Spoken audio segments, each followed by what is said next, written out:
Hi, my name is Lexi Short, and I am the case Ferguson versus the City of Charleston. I'm first going to start off with reading the facts of the case. Starting with the first one, in the fall of 1988, staff members of the Charleston Public Hospital, operated by the Medical University of South Carolina, became concerned about an apparent increase in the use of cocaine by patients who were receiving prenatal treatments. Other than the provisions describing the substance abuse treatment to be offered to women testing positive, the policy made no mention of any change in the prenatal care of such patients, nor did it prescribe any special treatment for the newborns.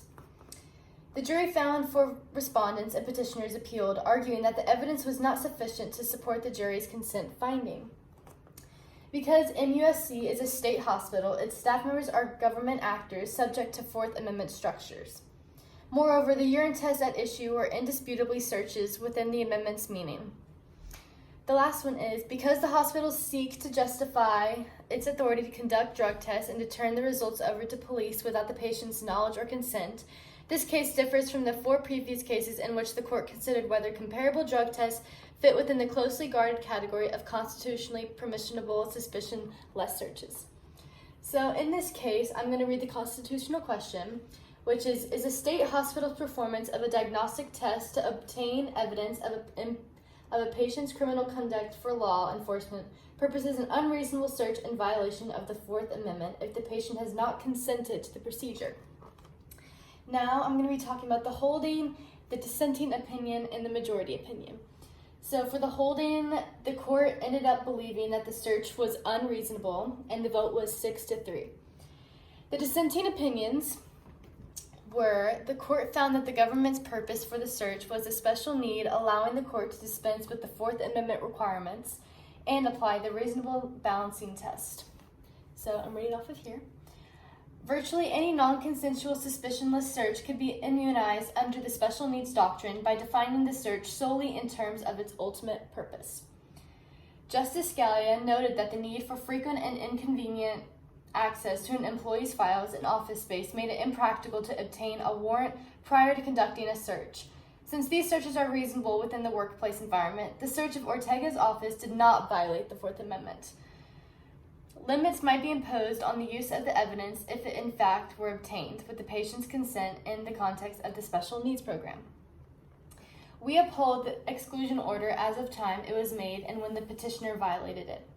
Scalia also reasoned that even if the woman had been coerced in providing the urine samples, it was not the government that coerced them. There is no search involved in performing a urine screen because the woman voluntarily provided it to the hospital. There is no search in this case because the hospital did not take the urine from the woman without their consent. The Fourth Amendment protects only against searches of citizens' persons, houses, papers, and effects. And it is entirely unrealistic to regard urine as one of the effects. And the last one is, urine, a waste product, would ordinarily be abandoned by the person who produces it. Anyone who came across it could be free to do with it whatever they want. And now for the majority opinion. Court held that the diagnostic test constituted an unreasonable search if the patient has not consented to the procedure. The interest in using the threat of criminal sanctions to deter pregnant women from using cocaine cannot justify a departure from the general rule that an official non-consensual search is unconstitutional if not authorized by a valid warrant. Examining the special needs exemption to the Fourth Amendment, Justin Stevens wrote that a special need is divorced from the state's general interest in law enforcement. Nothing about the special needs the serve might serve. Kennedy agreed that while the policy may well have served legitimate needs unrelated to law enforcement, it had as well as a penal character with a far greater connection to law enforcement than other searches sustained under our special needs rationale. Only if the search falls with the special needs exemption to satisfy the exception, the governmental policy must be unrelated to law enforcement and the person being searched must have a diminished expectation of privacy. Stevens further rejected the idea that the searches were minimally invasive because they happened in the context of routine medical care. The court distinguished between a criminal search that must comply with the stringent Fourth Amendment requirements and the administrative search designed to protect public health and safety. The court explained that the time required to obtain a warrant could allow the body to eliminate traces of drugs and alcohol from the bloodstream.